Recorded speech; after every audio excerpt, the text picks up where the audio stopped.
Bonjour, bienvenue dans le cours Nombres premiers. Alors on continue le balayage de tout ce qu'on connaît sur les nombres, on a vu les puissances, on a vu les écritures scientifiques et maintenant on va s'accorder à travailler un peu sur les nombres premiers. Alors je vais passer un petit peu vite sur les débuts du cours puisque ce sont beaucoup des rappels. Un nombre premier, c'est un nombre qui a exactement deux diviseurs et ces diviseurs sont toujours les mêmes, c'est-à-dire 1 et lui-même. On sait que tous les nombres, à part 1, tous les nombres ont deux diviseurs, 1 et lui-même, et puis des fois il y en a d'autres. Pour les nombres premiers, il n'y en a pas d'autres. Alors par exemple, voici quelques remarques en vrac, un petit peu comme ça. 1 n'est pas premier puisqu'il n'a qu'un seul diviseur, c'est lui-même. 7 est un nombre premier. D'ailleurs, on pourrait établir, c'est ce qu'on va faire tout à l'heure, un peu la liste des premiers nombres premiers. 2, 3, 5, 7. Ces nombres-là n'ont que deux diviseurs. 0, c'est une erreur qu'on fait de temps en temps, n'est pas un nombre premier. Tous les nombres divisent 0. 0 divisé par 7, 0 divisé par 8. 0 a une infinité de diviseurs. 6 n'est pas premier. Pourquoi? Parce qu'il y a 1 et 6 comme diviseurs, et puis il y en a d'autres. 6, je peux le diviser par 2, je peux le diviser par 3. Bon. Donc du coup, il a plus que 2 diviseurs. Tiens, une petite remarque, 2 est le seul qui est pair. Bah oui, parce que si je prends n'importe quel nombre pair, il aura forcément 1 et lui-même, et puis 2. Donc ça fait déjà 3 diviseurs, ça ne marche plus. Et pour terminer, quelque chose qui est souvent oublié, mais qui est très très intéressant et qui va nous servir, ces nombres premiers, en fait, ils nous permettent de faire une décomposition. Tous les nombres s'écrivent comme une multiplication de nombres premiers. Et ça, c'est vachement pratique. Donc, si on fait la liste des nombres premiers qui sont plus petits que 100, je vous laisse peut-être quelques secondes pour essayer de le faire pause et voilà. Donc on a 2, 3, 5, 7, attention 9 n'en est pas un parce que 9 est dans la table de 3.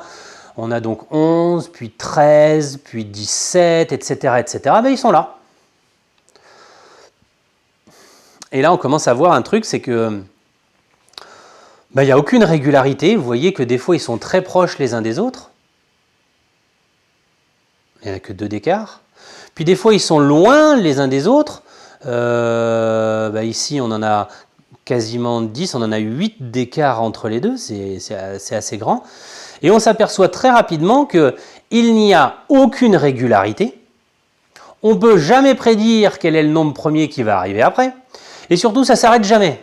Du coup, les nombres premiers, il faut tous les apprendre par cœur. Mais non, je rigole, bien sûr que non, il ne faut pas les apprendre par cœur. C'est impossible, il y en a une infinité. On ne va pas pouvoir s'en sortir. Regardez, là ici, j'ai tous ceux qui sont plus petits que 100. Alors déjà, les retenir, ça va déjà être un peu galère, mais ensuite, donc c'est pas possible. On ne peut pas tous les retenir. On ne peut pas retenir tous les nombres premiers. Alors comment on va faire pour reconnaître qu'un nombre est premier ou pas? C'est la grande question. Puisque au brevet, ou là dans les exercices qu'on va faire après, je vais pouvoir vous donner un nombre au pif et il va falloir vous débrouiller en me disant est-ce qu'il est premier ou pas? Et par exemple, on va faire comme ça, dans notre exemple qui vient. C'est-à-dire que pour montrer qu'un nombre est premier, il faudra vérifier tous les nombres premiers plus petits que racine carrée de ce nombre. Je m'explique, ça va un peu vite, je m'explique. Si jamais, on va prendre un nombre très simple. Si jamais je prends 101, est-ce que 101 est un nombre premier? Il faudrait que je vérifie si tous les nombres qui sont plus petits que lui le divisent. Non, en fait, je n'ai pas besoin de vérifier tous les nombres avant. J'ai besoin de vérifier uniquement ceux qui sont plus petits que racine carrée de 101. Et, en plus, pas tous, seulement les nombres premiers plus petits que racine carrée de 101. On y va, on fait un exemple. 223 est-il un nombre premier? Je ne vais pas vérifier s'il est divisible par 1, 2, 3, 4, 5, 6, 7, 8, 9, 10 jusqu'à 222. Non. Je vais faire racine carrée de 223, je trouve 14, quelque chose. Donc je dois vérifier pour tous les nombres premiers plus petits que ça. C'est-à-dire 2, 3, 5, 7, 11, 13...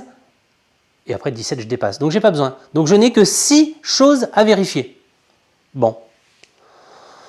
Il n'est pas divisible par 2 parce que ce n'est pas un nombre pair. Ça, c'est facile. Si je fais la somme 2 et 2, 4, 4 et 3, ça ne tombe pas dans la table de 3. Ça ne tombe pas dans la table de 3. Ça ne fait pas 3, 6, 9, ça ne marche pas. Ensuite, est-ce qu'il est dans la table de 5? Ben non, parce qu'il ne termine pas par 0 ou 5. Ok. Bon, après, là, j'ai plus de technique. Hein. Dans la table de 7, j'ai pas la technique. Donc, qu'est-ce que je fais? Ben, je vérifie à la calculatrice. Je fais la division euclidienne ou je vérifie à la calculatrice. Si j'ai un reste, si j'ai une partie décimale, c'est pas un diviseur. Donc, j'y vais. Donc, ici, j'ai fait la division euclidienne. Par 7, j'ai un reste. Par 11, j'ai un reste. Par 13, j'ai un reste.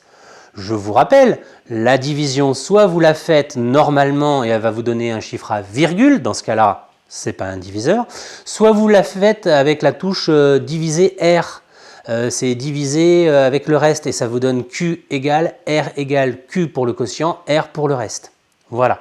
Donc ici, on s'aperçoit qu'il n'est pas divisible par 2, par 3, par 5, par 7, par 11, par 13.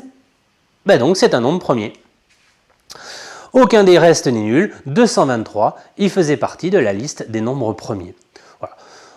C'est pas très compliqué, il faut juste connaître ces critères de divisibilité et ça marche.